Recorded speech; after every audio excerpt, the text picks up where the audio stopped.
어둠이 짙게 깔린 강남의 한 특급 호텔 정문. 화려한 조명이 아스팔트 위에 반사되어 마치 신기루처럼 번쩍였다. 나는 예약 호출을 받고 호텔 입구에 차를 바짝 붙였다.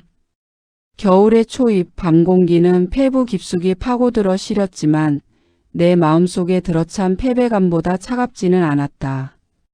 호텔 회전문을 밀고 나오는 남녀의 실루엣이 보였다. 남자는 고급 코트를 걸치고 있었고 여자는 화사한 베이지색 캐시미어 코트에 명품 백을 메고 있었다. 멀리서 봐도 부유함과 여유가 흐르는 한 쌍이었다. 나는 직업적인 본능으로 뒷좌석 문을 열어줄 준비를 했다. 어서 오십시오. 뒷좌석 문이 열리고 두 사람이 올라탔다. 차 안으로 은은한 숲향기와 함께 값비싼 와인 냄새가 쏟아져 들어왔다. 내가 한때 누렸던 그러나 이제는 아득해진 성공의 향기였다. 시동을 걸고 백미러를 조절하려는 찰나 뒷좌석에 앉은 여자의 얼굴이 가로등 조명 아래 선명하게 드러났다. 심장이 덜컥 내려앉았다. 잘못 본 것일까? 아니면 내가 너무 피곤해서 헛것을 보는 걸까?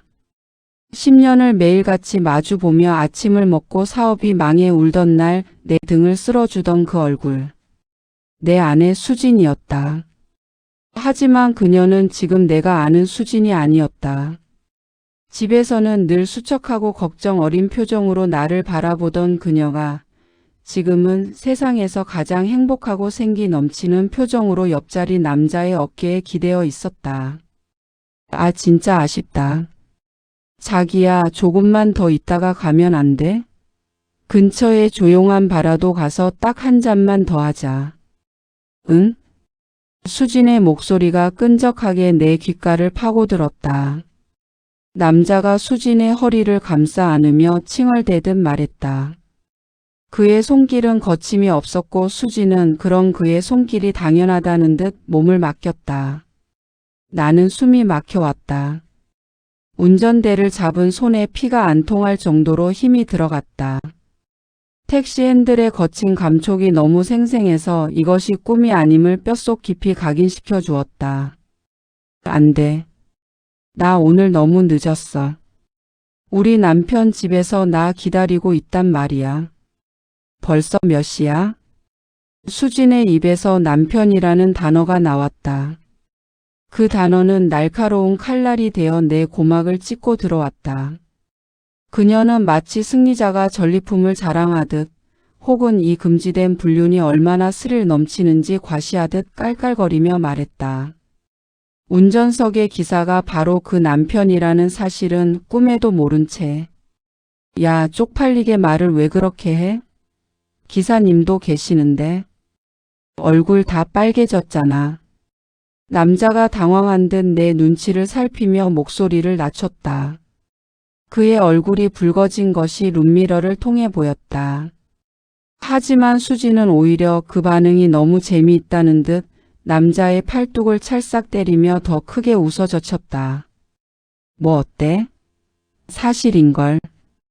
기사님, 제 말이 맞죠? 유부녀가 밤늦게 돌아다니면 남편이 걱정하잖아요. 우리 남편은 바보같이 착해서 내가 친구들이랑 밤새 수다 떨고 오는 줄만 알아요. 얼마나 순진한지 몰라. 아마 지금쯤 거실에서 졸면서 나 기다리고 있을걸? 그녀의 웃음소리가 좁은 택시 안을 가득 채웠다.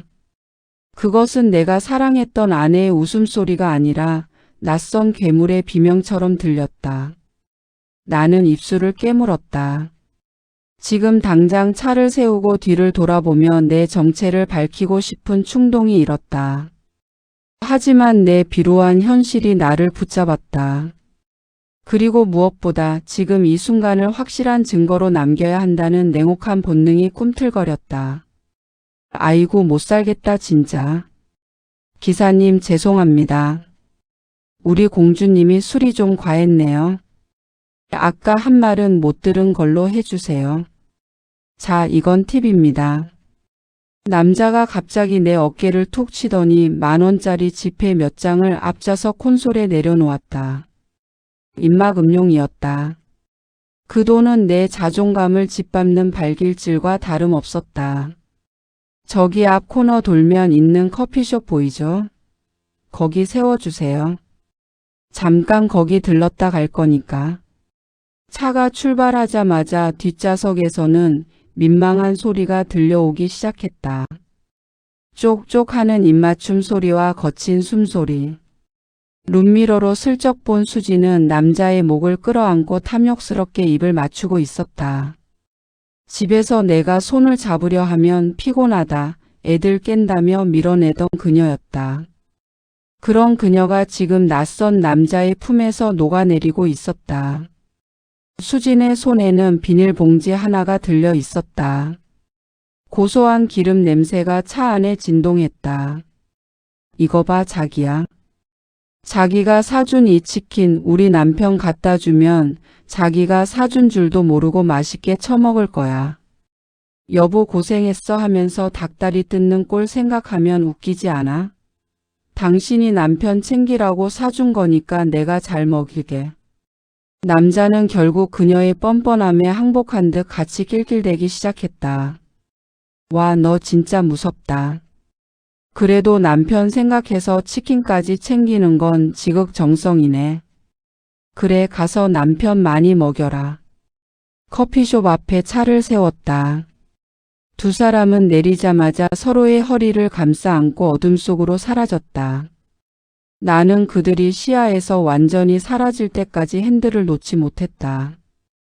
택시에는 승객의 폭언이나 행패에 대비해 설치한 실내 음성 녹음 및 적외선 촬영 기능이 있는 택시 전용 2채널 블랙박스가 조용히 빛나고 있었다. 화면 속에는 방금 전까지 벌어진 그 추잡하고 적나라한 대화, 수진의 얼굴, 남자의 손길이 고스란히 저장되어 있었다. 수진이 나를 비웃으며 치킨 봉지를 흔들던 그 악마 같은 미소까지 전부. 집으로 돌아가는 길 나는 몇 번이나 차를 세우고 구토를 참아야 했다. 핸들을 잡은 손은 여전히 떨리고 있었고 머릿속에서는 바보 같은 남편이라는 수진의 웃음소리가 환청처럼 울려 퍼졌다. 현관문을 열자 익숙한 향기가 났다. 하지만 그 향기는 아까 택시 뒷좌석에서 났던 와인 향과 섞여 역겨운 냄새로 변해 있었다. 식탁 위에는 아까 그 치킨 봉투가 덩그러니 놓여 있었다. 수진이는 샤워실 안에서 콧노래를 부르고 있었다. 물소리 너머로 들리는 그녀의 노랫소리가 마치 장례식의 곡소리처럼 들렸다. 잠시 후 수진이 머리에 수건을 두른 채 욕실에서 나왔다. 그녀는 나를 보더니 평소와 다름없는, 아니 평소보다 더 화사한 미소를 지어 보였다. 여보 왔어? 오다가 친구가 남편 고생한다고 사줬어. 어서 먹어봐. 아직 맛있을 거야. 그녀는 치킨 봉투를 열어 접시에 담으며 내 옆으로 다가왔다. 갓 씻고 나온 그녀에게서 풍기는 비누 향기 아래 나는 아까 그 남자의 손길을 느꼈다. 왜 그래? 어디 아파? 얼굴이 왜 이렇게 안 좋아? 수진이 걱정스러운 듯 내 이마에 손을 올렸다. 나는 그녀의 손을 뿌리치고 싶은 충동을 간신히 누르며 식탁 앞에 앉았다. 접시 위에는 기름기가 번들거리는 닭다리 하나가 놓여 있었다. 상간남이 던져준 적선, 그리고 아내가 나를 기만하기 위해 가져온 전리품. 아니, 좀 피곤해서 그래. 치킨 고맙네. 정말 맛있어 보인다. 나는 닭다리를 집어들었다. 입안에 넣고 씹자 기름진 육즙이 터져 나왔다. 하지만 내 목구멍은 그것을 거부하고 있었다. 나는 뼈를 씹어 돌리듯 어금니를 맞물렸다. 수지는 내 앞에 앉아 턱을 개고 나를 사랑스럽다는 듯 바라보고 있었다. 많이 먹어 여보. 당신 고생하는 거 보면 내 마음이 너무 아파. 내가 더 잘할게. 거짓말. 모든 것이 거짓말이었다. 그녀의 눈동자도 미소도 나를 걱정하는 그 목소리까지도. 나는 꾸역꾸역 치킨을 씹어 삼키며 결심했다. 이 치킨의 뼈가 그녀의 목에 걸릴 때까지 나는 이 연극을 멈추지 않을 것이라고. 수진이 샤워를 마치고 나왔다. 거실의 습한 공기에 섞여 들어오는 샴푸 향기는 평소와 다를 바 없이 향긋했다. 그녀는 익숙한 동작으로 거실 불을 끄고 소파에 굳은 듯 앉아 있는 내 옆으로 다가왔다. 그리고는 아무런 거리낌 없이 내 팔뚝에 자신의 부드러운 살결을 비비며 살갑게 팔짱을 끼웠다. 여보, 왜 안 먹어? 치킨 다 식겠다. 친구들이랑 수다 떨다가 당신 생각나서 일부러 포장해 온 건데. 맛있는 냄새 안 나? 그녀의 눈동자는 맑았다. 불과 1시간 전 어두컴컴한 택시 뒷좌석에서 낯선 남자의 혀를 받아내며 나를 바보같이 순진한 남편이라 비웃던 그 여자가 맞나 싶을 정도로 평온했다. 그녀가 내 어깨에 머리를 기댈 때마다 살결이 닿은 팔뚝 위로 소름이 돋았다. 나는 위장에서부터 치밀어 오르는 구역질을 참기 위해 주먹을 꽉 쥐었다. 억지로 입꼬리를 끌어올리며 바닥으로 가라앉는 목소리를 쥐어짜냈다. 아까 밖에서 뭘 좀 먹었는지 속이 좀 안 좋네. 내일 아침에 데워 먹을게. 당신 피곤할 텐데 먼저 들어가서 자. 그래? 요즘 밤일 하느라 많이 힘든가 보네. 너무 무리하지 마, 여보. 내가 있잖아. 우리 조금만 더 고생하면 다시 좋은 날 올 거야. 수지는 마치 성녀라도 된 듯 내 뺨에 가볍게 입을 맞췄다. 그 입술이 닿은 자리가 화상을 입은 듯 화끈거렸다. 그녀가 안방으로 들어가고 문이 닫히는 소리가 들리자마자 나는 화장실로 달려갔다. 아까 억지로 씹어 삼켰던 치킨 조각이 위액과 섞여 쏟아져 나왔다.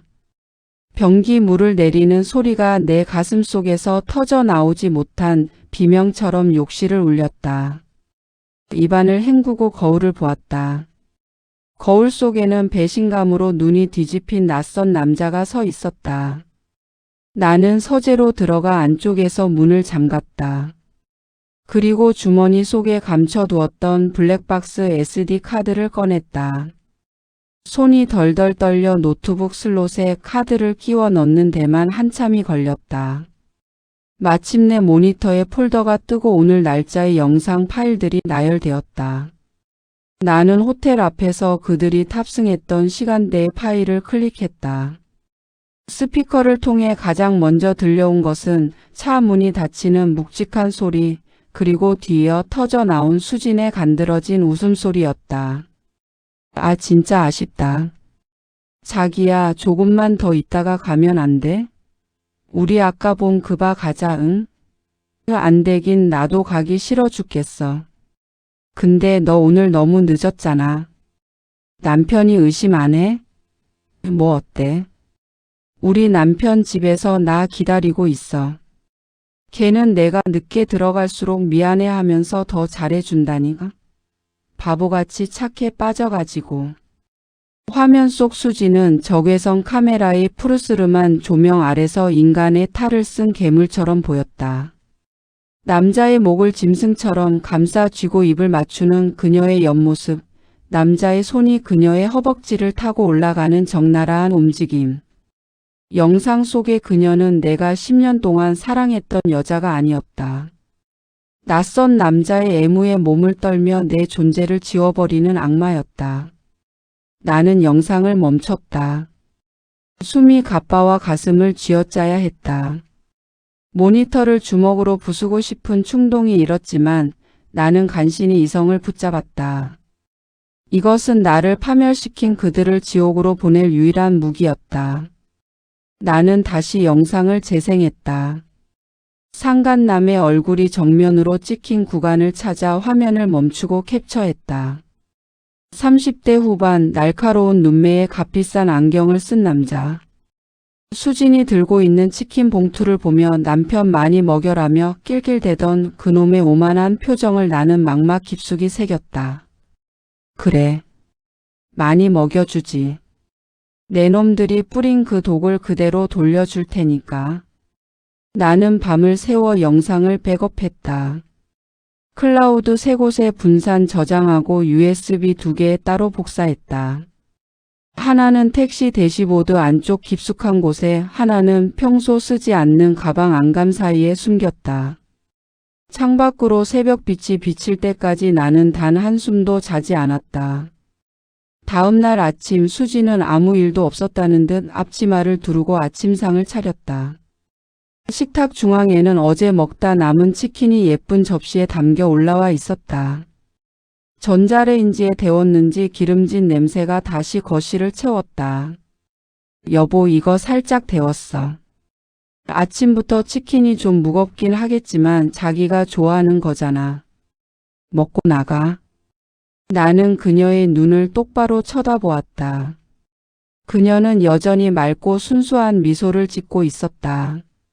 나는 젓가락을 내려놓고 손으로 치킨 다리 하나를 집어들었다. 차가운 분노가 내 온몸의 혈관을 타고 흐르는 게 느껴졌다. 응, 잘 먹을게. 자기가 나 생각해서 특별히 포장해 온 건데 뼈까지 씹어 먹어야지. 하나도 남김없이. 수지는 내 말 속에 담긴 서슬퍼런 뼈를 전혀 모른 채 화사하게 웃으며 내 밥공기에 국을 떠주었다. 그 웃음을 보며 나는 확신했다. 이 여자는 죄책감이라는 감정 자체가 마비된 인간이며 내가 알던 수지는 이미 오래전에 죽었다는 것을. 나는 집을 나와 택시가 아닌 법률 사무소로 향했다. 이혼 전문 변호사는 내가 내민 영상을 보더니 미간을 깊게 찌푸렸다. 영상 속 대화가 흐를수록 변호사의 안색도 창백해졌다. 기사님. 아니 선생님. 이건 증거로서 가치가 매우 높습니다. 단순히 외도 사실을 넘어 아내분이 남편을 직접 언급하며 기만하고 조롱하는 대화 내용이 고스란히 담겨 있어요. 이건 정신적 피해 보상과 위자료 산정에 매우 유리하게 작용할 겁니다. 특히 이 치킨 발언은 정말 악의적이군요. 그놈도 가정이 있는 놈인지 알아봐 주십시오. 똑같이 돌려주고 싶습니다. 그놈이 저에게 준 팁의 가치를 뼈저리게 느끼게 해주고 싶습니다. 변호사는 고개를 끄덕이며 엄숙하게 서류를 정리했다. 사무실을 나오는 내 등 뒤로 1월의 차가운 칼바람이 불었지만 가슴 속에는 그 바람조차 태워버릴 만큼 뜨거운 증오의 불덩이가 자리 잡고 있었다. 이제 사냥터는 정해졌다. 수진아, 내가 그토록 비웃던 순진한 남편이 너를 위해 준비한 마지막 만찬이 어떤 맛일지 기대해도 좋아. 그건 내가 상상하는 그 어떤 것보다 비리고 고통스러운 맛일 테니까. 변호사 사무실을 나온 나는 곧바로 그날의 목적지였던 커피숍 인근으로 향했다. 분노는 냉정한 이성으로 변해 있었다. 상간남이 수진을 내려주고 본인의 차로 갈아탔을 가능성은 99%였다.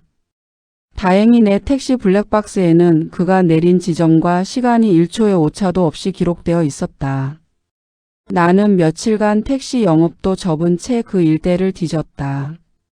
낮에는 커피숍 주변의 사설 CCTV 위치를 파악했고 밤에는 인근 유료 주차장을 하나하나 뒤졌다. 택시 기사 커뮤니티의 인맥도 총동원했다. 외제차 뺑소니를 찾는다는 핑계로 번호판 뒤 내 자리를 수소문한 끝에 마침내 나는 놈이 타던 검은색 외제차를 발견했다. 놈의 이름은 정민석. 강남에서 꽤 이름이 알려진 성형외과의 실장이었다. 더 가관인 것은 그의 SNS였다. 사랑하는 아내와 소중한 딸이라며 올린 가족사진 아래에는 세상에서 가장 소중한 보물들, 아빠가 지켜줄게라는 가식적인 문구가 적혀 있었다. 내 아내를 안고 나를 순진한 바보라 비웃던 그 입으로 제 가족에게는 지고지순한 사랑을 속삭이고 있었던 것이다. 나는 놈의 행복한 가족 사진을 보며 서늘하게 웃었다. 나는 수진과 정민석의 동선을 보름간 더 추적했다. 이제 택시는 단순한 생계 수단이 아니었다. 놈들의 일거수일투족을 기록하는 이동식 감옥이자 가장 정밀한 감시 장치였다. 수지는 여전히 내가 밤늦게까지 먼지 쌓인 물류 창고에서 박스를 나르는 줄 알고 있었다. 여보, 오늘도 고생 많았어. 힘들면 좀 쉬면서 해. 당신 골병 들까봐 내가 잠이 안 와. 퇴근한 내 어깨를 주무르는 수진의 손길은 뱀처럼 역겨웠다. 그 손은 어제 오후 정민석의 병원 근처 호텔 주차장에서 그의 넥타이를 풀고 가슴을 쓸어내리던 바로 그 손이었다. 나는 가슴속에서 끓어오르는 구역질을 참으며 차갑게 웃었다. 아니야, 이제 거의 다 왔어. 곧 큰 거 한 건 터질 것 같거든. 그럼 우리 형편도 단번에 나아지겠지. 당신 사고 싶은 거 다 사줄게. 정말? 역시 우리 남편 믿음직해. 내가 당신 복 하나는 타고났다니까. 수지는 내 목을 껴안으며 애교를 부렸다. 나는 그녀의 귓가에 대고 낮게, 아주 낮게 속삭였다. 응, 기대해. 당신이 상상도 못할 아주 화려한 파티를 준비 중이니까. 드디어 결전의 날이 왔다. 나는 정민석에게 익명의 문자를 보냈다. 호텔 앞에서 택시 탔던 날 뒷좌석 재미있었지? 영상 가지고 있으니 조용히 해결하고 싶으면 오늘 저녁 8시 아래 주소로 와라. 경찰 부르면 바로 내 와이프랑 병원 게시판에 올라간다. 장소는 내가 미리 대관한 외곽의 한 카페 지하실이었다. 창문 하나 없이 사방이 막힌 그곳은 비명을 질러도 밖으로 새 나가지 않을 완벽한 처형장이었다. 그리고 수진에게는 회사 보너스가 두둑이 나왔으니 근사한 곳에서 저녁 먹자며 같은 장소로 불러냈다. 저녁 8시. 수진은 내가 사준 베이지색 코트를 입고 설레는 표정으로 먼저 도착해 있었다. 그녀는 테이블에 놓인 와인을 보며 여보, 여긴 분위기가 왜 이렇게 비밀스러워? 라며 웃었다. 잠시 후 사색이 된 얼굴로 땀을 흘리며 정민석이 조심스럽게 지하실 문을 열고 들어왔다. 수진의 눈이 경련하듯 커졌다. 들고 있던 와인잔이 테이블 위로 힘없이 쓰러졌다. 정 실장님? 여기가 어디라고? 당신이 왜 여기 있어? 정민석은 수진을 보자마자 상황 파악이 안 되는 듯 멍청한 표정을 지었다. 공포에 질려 떨리는 목소리로 그가 물었다. 수진아, 내가 여기 왜 있어? 설마 내가 나 협박한 거야?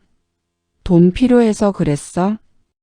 두 사람이 서로를 바라보며 경멸과 당황이 섞인 눈빛을 주고받는 그 찰나, 구석진 어둠 속에 앉아있던 내가 천천히 일어섰다. 나는 아무 말 없이 테이블 위에 놓인 노트북 전원을 켰다. 대형 프로젝터 화면에 그날 밤 택시 안의 풍경이 선명하게 투사되었다. 적외선 카메라의 푸른 빛 속에서 두 사람은 짐승처럼 엉켜 있었다. 남편이 기다리고 있어. 우리 남편은 바보같이 순진해서 내가 늦게 들어갈수록 미안해한다니. 얼마나 웃긴지 몰라. 수진의 목소리가 스피커를 통해 지하실 전체를 찢어발기듯 울려 퍼졌다. 화면 속에서 그녀는 정민석의 허벅지를 쓰다듬으며 나를 바보라고 비웃고 있었다. 수진의 얼굴에서 핏기가 순식간에 가셨다. 그녀는 떨리는 눈으로 화면과 나를 번갈아 보며 입술을 덜덜 떨었다. 여보. 이게 뭐야? 이게 왜 여기서 나와? 이거 다 오해야, 응? 저 사람이 강제로. 나는 대답 대신 정민석 앞에 다가가 주머니에서 꼬깃꼬깃한 10,000원짜리 3장을 꺼냈다. 그리고 그것을 놈의 안경 쓴 면상에 힘껏 뿌렸다. 지폐가 놈의 얼굴을 때리고 바닥으로 맥없이 떨어졌다. 기사님이 쪽팔려 할까봐 팁까지 줬잖아, 정 실장. 근데 어쩌나 그 기사가 바로 내가 말하던 그 순진한 남편이었는데. 내 택시 승차감은 어땠어? 내 마누라 차보다 편하던가? 정민석은 다리에 힘이 풀린 듯 무릎을 꿇으려 했고 수지는 내 바지가랑이를 붙잡으며 울부짖기 시작했다. 하지만 나는 단 한 뼘의 자비도 없이 그녀의 손을 뿌리쳤다. 수진아, 내가 사준 치킨. 그놈이 사준 거라 그런지 참 비리고 역겹더라. 변기 물 내리면서 맹세했어. 너희도 똑같이 토하게 해주겠다고. 이제 내가 좋아하는 그 남편 역할 정 실장한테 넘겨줄게. 아, 참고로 정 실장 와이프한테도 이 영상은 이미 보내놨어. 아마 지금쯤 내 보물 같은 딸아이랑 같이 감상하고 있겠네.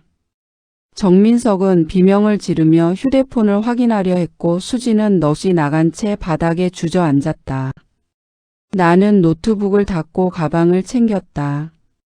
뒤에서 들려오는 절규와 서로를 탓하며 싸우기 시작하는 추잡한 소음을 뒤로한 채 나는 지하의 차가운 계단을 밟고 올라왔다. 지상으로 나오자 밤 공기가 유난히 달콤하고 시원했다. 나는 택시에 올라타 지하실에 몰래 설치한 카메라를 확인했다. 녹화등이 여전히 붉게 깜빡이고 있었다. 마지막 복수의 순간 그들의 무너지는 얼굴까지 단 한 프레임도 놓치지 않고 완벽하게 기록되어 있었다. 나는 가속 페달을 밟았다. 이제야 비로소 지옥 같은 밤이 끝나고 있었다. 지하실에서의 폭로 이후 우리 집의 공기는 산산조각난 유리 파편처럼 날카로웠다. 수진의 삶은 단어 그대로 비명과 오열 속에 무너져 내렸다. 그녀는 거실 바닥에 무릎을 꿇고 내 바지가랑이를 붙잡았다. 여보, 내가 미쳤었나 봐. 정말 딱 한 번이었어. 당신 사업 망하고 우리가 너무 힘드니까 나도 모르게 기댈 곳이 필요해서 잠시 눈이 멀었던 거야. 제발 애들을 생각해서라도 한 번만 용서해줘. 뻔뻔한 변명들이 거실 바닥을 굴러다녔다. 1시간 전까지만 해도 나를 순진한 바보라고 비웃던 여자의 입에서 나온 것이라고는 믿기지 않을 만큼 비굴한 소리였다. 나는 아무 말 없이 주방으로 걸어가 쓰레기통을 뒤졌다. 그리고 어제 그녀가 내밀었던 내가 억지로 씹어 삼켰던 그 치킨 뼈들이 담긴 봉투를 그녀의 발 앞에 내동댕이 쳤다. 툭 하고 뼈들이 부딪히는 건조한 소리가 들렸다. 이 뼈들 좀 봐, 수진아. 우리 사이도 이미 이렇게 다 씹히고 뜯겨서 골수까지 빨려나갔어. 내 입으로 조롱하던 그 순진한 남편은 그날 밤 그 택시 안에서 이미 죽었어. 이제 내 앞에 있는 건 내가 만든 괴물일 뿐이야. 법정에서의 싸움은 예상보다 훨씬 싱거웠다. 내가 제출한 택시 내부의 2채널 블랙박스 영상은 그 어떤 구구절절한 증언보다 강력하고 잔인한 물리적 증거였다. 법정의 대형 모니터에 영상이 재생되자 방 안은 찬물을 끼얹은 듯 조용해졌다. 특히 남편에게 상간남이 사준 치킨을 맛있게 처먹게 하겠다며 깔깔대던 대목에서 판사는 미간을 찌푸리며 안경을 고쳐 썼다. 그리고는 피고석에 앉아 고개를 숙인 수진을 차갑게 응시했다. 판결문의 내용은 단호했다. 유부녀로서의 정조 의무 저버림은 기본이었고 배우자에 대한 최소한의 인간적 예의와 존중조차 찾아볼 수 없는 악의적 기만이라는 점이 판결의 핵심이었다. 결과는 완벽한 승리였다. 재판부는 수진에게 혼인 파탄의 주된 책임을 물어 위자료 5천만 원을 선고했다. 재산 분할에서도 그녀의 기여도는 철저히 부정되었고 오히려 내가 사업을 하며 진 빚 중 그녀가 사치로 소비한 부분까지 명확히 계산되어 압도적인 불이익을 안겨주었다. 아이들의 양육권 역시 고민의 여지 없이 나의 몫이었다. 수지는 법원을 나서며 내 손을 붙잡으려 했지만 나는 법원 경위의 도움을 받아 그녀를 외면했다. 그녀는 결국 빈몸으로 자신이 쌓아 올린 가식의 성에서 쫓겨나듯 사라졌다. 상간남 정민석의 몰락은 훨씬 더 처참하고 즉각적이었다. 내 변호사가 전략적으로 그의 아내에게 영상을 전달한 당일 강남의 고급 아파트는 지옥으로 변했다. 재력가 집안의 외동딸이었던 그의 아내는 자비가 없었다. 영상 속에서 남편이 다른 여자의 엉덩이를 두드리며 나를 비웃는 모습을 본 그녀는 그날 저녁 정민석의 모든 짐을 아파트 복도로 던져버렸다. 정민석은 곧바로 이혼 소송과 함께 병원 실장 자리에서도 해고당했다. 병원 평판을 중시하던 원장은 더러운 스캔들에 휘말린 자를 둘 수 없다며 그를 내쫓았다. 나는 거기서 멈추지 않고 그를 상대로 상간남 위자료 청구 소송을 별도로 진행했다.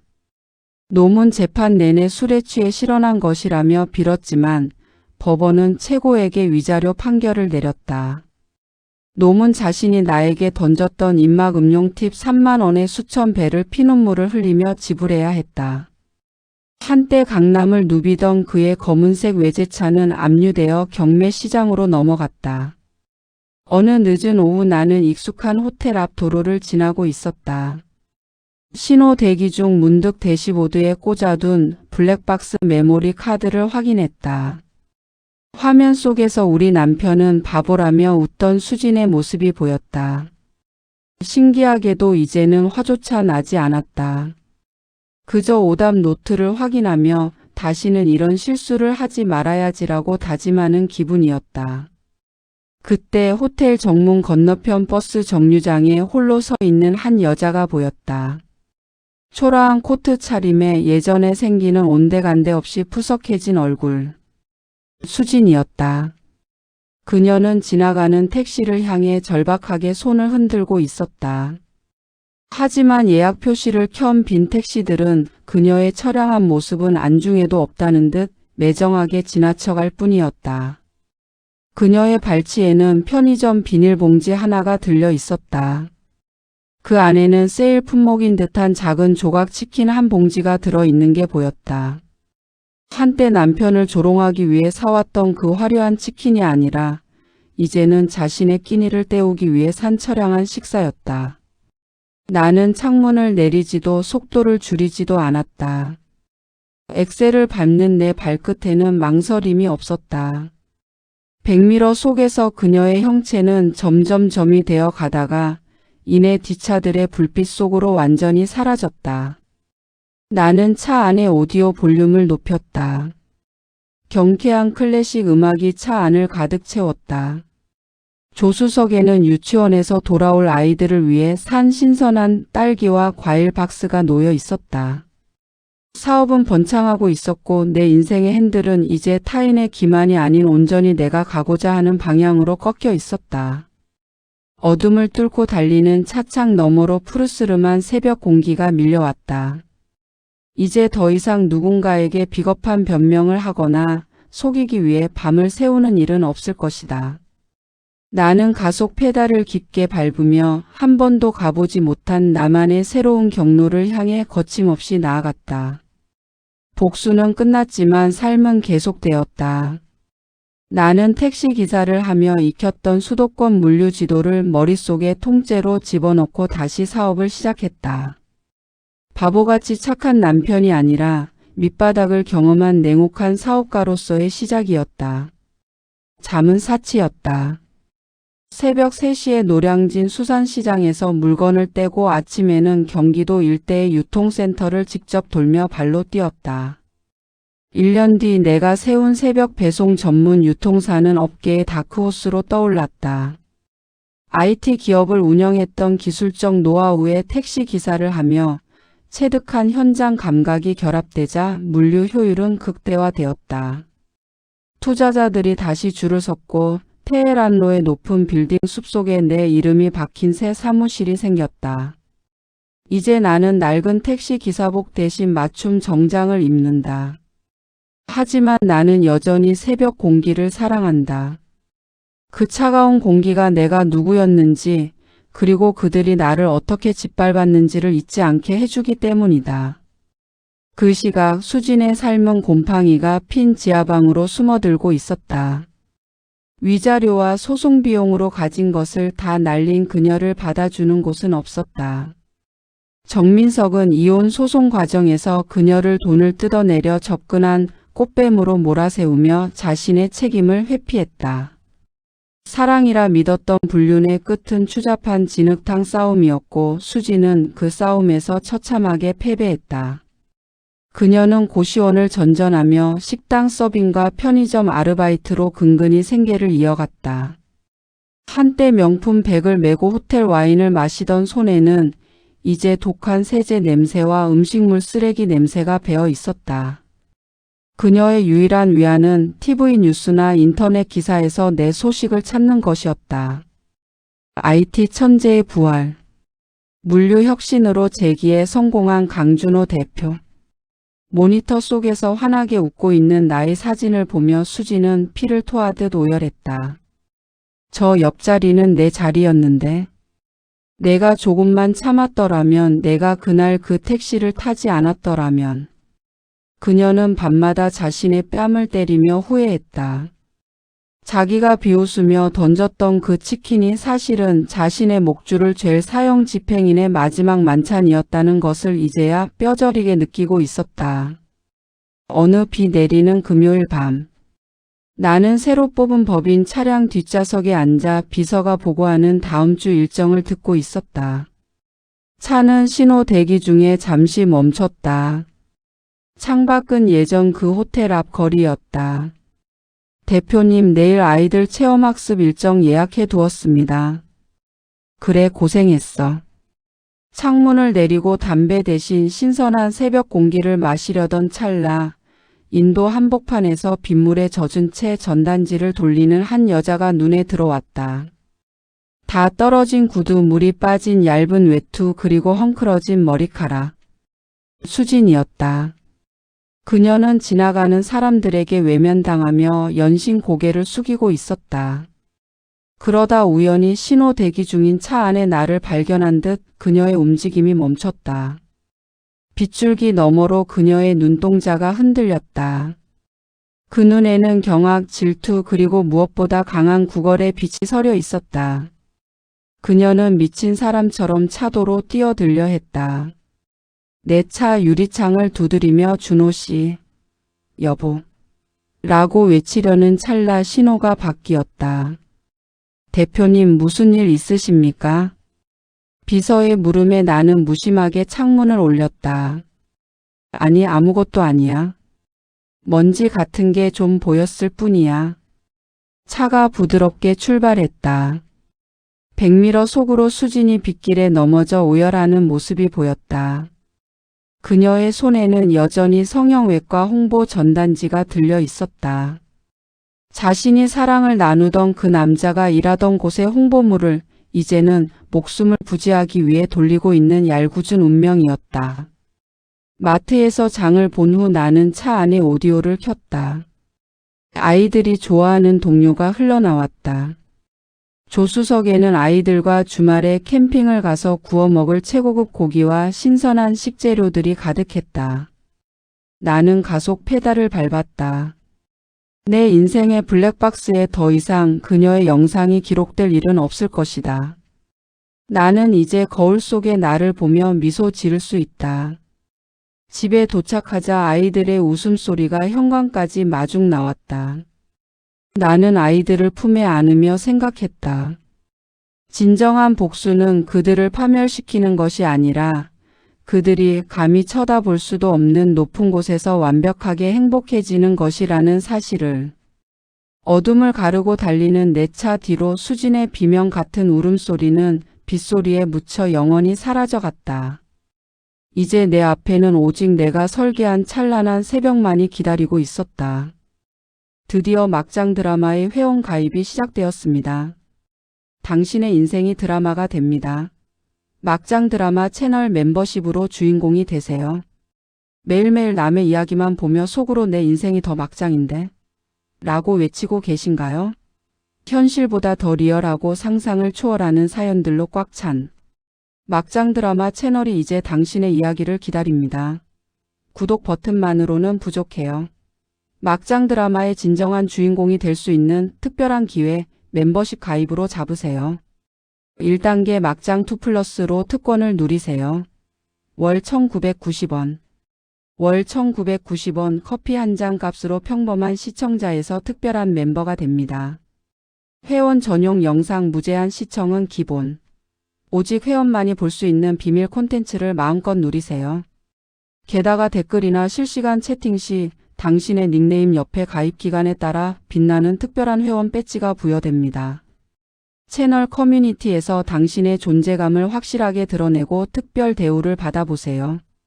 2단계 막장 트리플 플러스로 당신의 사연에 생명을 불어넣으세요. 월 12,000원. 이것이 바로 막장 드라마 멤버십의 하이라이트이자 당신이 가입해야 할 가장 큰 이유입니다. 당신의 인생 막장 스토리가 드라마 대본으로 탄생합니다. 어디 가서도 말 못했던 가슴속에 묻어뒀던 그 기막힌 사연을 저희에게 보내주세요. 막장 드라마 제작진이 당신만의 사연을 바탕으로 한 단독 드라마 대본을 직접 작성하여 제공해 드립니다. 12,000원으로 당신의 억울함, 분노, 복잡한 감정을 고퀄리티 드라마 대본으로 승화시키세요. 이보다 더 통쾌한 해소와 대리 만족은 없습니다. 월 12,000원으로 평생 잊지 못할 당신만의 막장 드라마를 소유하고 일상의 스트레스를 폭발적으로 해소하세요. 지금 바로 아래 버튼을 눌러 당신의 레벨을 선택하고 막장 드라마 채널의 진짜 주인공이 되어보세요. 지금 보시는 영상을 보실 수 있습니다. 지금 바로 가입 버튼 눌러주세요. 여러분의 가입은 저에게 큰 힘이 됩니다.